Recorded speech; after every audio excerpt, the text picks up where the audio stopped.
समाचार बुंदेलखंड में आपका स्वागत है। रुख करते हैं झांसी की खबरों पर।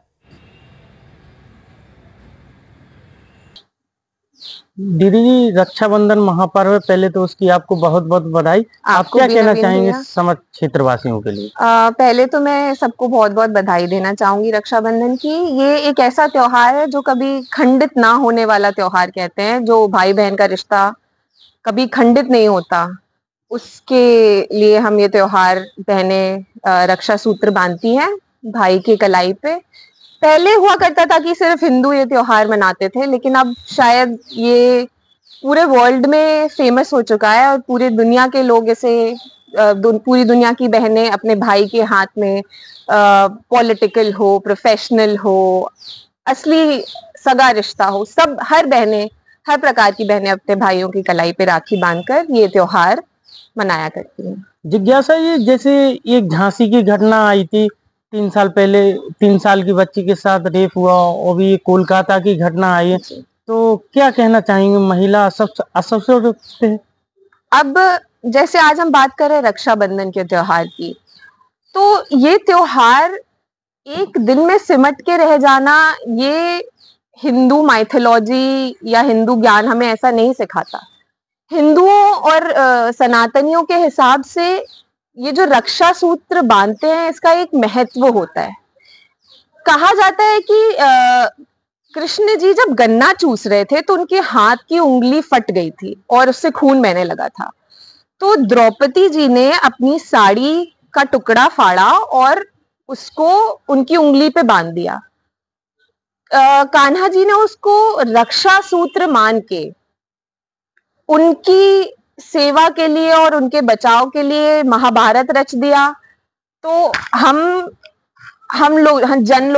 लोगों को सीख लेनी चाहिए कि इस रक्षा सूत्र का आम दिनों में क्या महत्व है। सिर्फ एक दिन में सिमट के नहीं रह जाते हमारे हिंदू त्योहार, इनका हमेशा एक महत्व होता है और वो हमें अपने जमीर में बिठाना है। वो हमें समझना है कि जब तक हमारा कॉन्शियस नहीं जागेगा कि एक लड़की छोटी हो बड़ी हो, आजकल तो मुझे लगता है कोई उम्र, कोई कपड़े, कोई एक बाउंडेशन नहीं रह गया कि लड़की ने ये पहना या लड़की की उम्र ये है, वो बाउंड कर रहा हो या वो एक रीजन हो रेप का। कोई रीजन नहीं बचा। ये सिर्फ एक आदमी का या लड़के का या किसी का भी मैं कहूँ कॉन्शियस की बात है कि उसके जमीर किसी लायक नहीं है और इस तरीके की हरकतें करने को उसका जमीर जवाब देता है। तो इसके बारे में मैं बस इतना ही कहना चाहूंगी। और मैंने IMA, dental association, medical association, मैंने उनके सबके साथ मीटिंग की और हम सब ने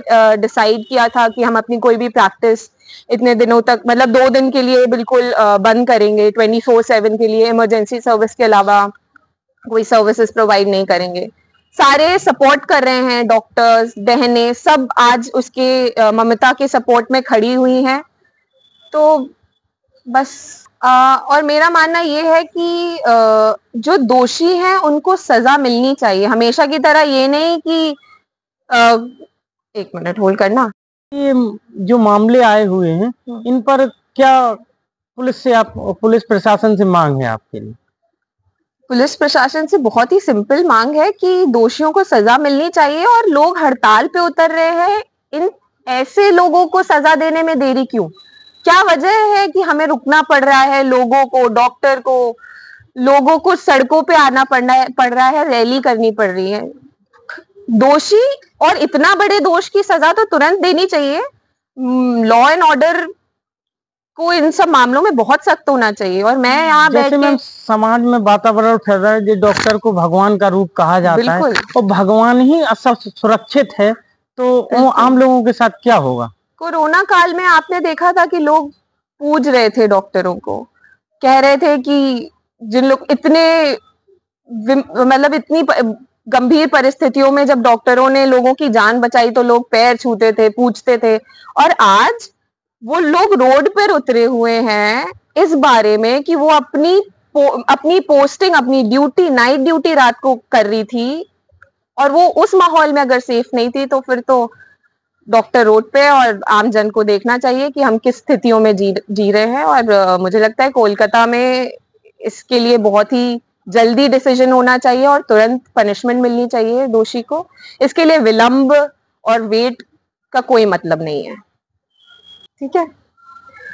और मेरा प्रधानमंत्री जी मोदी जी से ये रिक्वेस्ट भी है कि वेस्ट बंगाल को एक यूनियन टेरिटरी घोषित कर दिया जाए, क्योंकि जिस हिसाब से वहाँ रूल्स एंड रेगुलेशन चल रहे हैं, मुझे नहीं लगता कि ममता बनर्जी जी इस सरकार को चलाने लायक है। और वहाँ सेंट्रल रूल चलना चाहिए, और डॉक्टर्स रोड पे हैं और बहुत गंभीर स्थिति है वहाँ। नहीं, ममता जी तो रोड पर आई हूँ इस मामले को लेकर। अब ममता जी रोड पर आई हैं तो ये तो सबके लिए एक जोक की बात है। किसके अगेंस्ट आई हुई हैं, किसके अगेंस्ट वो रैली कर रही हैं, आप ही मुझे बता दीजिए। मेरे तो समझ के बाहर है, मुझे लगता है बहुत ही लोगों के समझ के बाहर है। वहां सब हर तरीके की, हेल्थ मिनिस्टर वो हैं, होम मिनिस्टर वो है, चीफ मिनिस्टर वो है, किसके अगेंस्ट खड़ी है वो? डॉक्टर्स के अगेंस्ट या पुलिस के अगेंस्ट? किसके अगेंस्ट खड़ी है? बहुत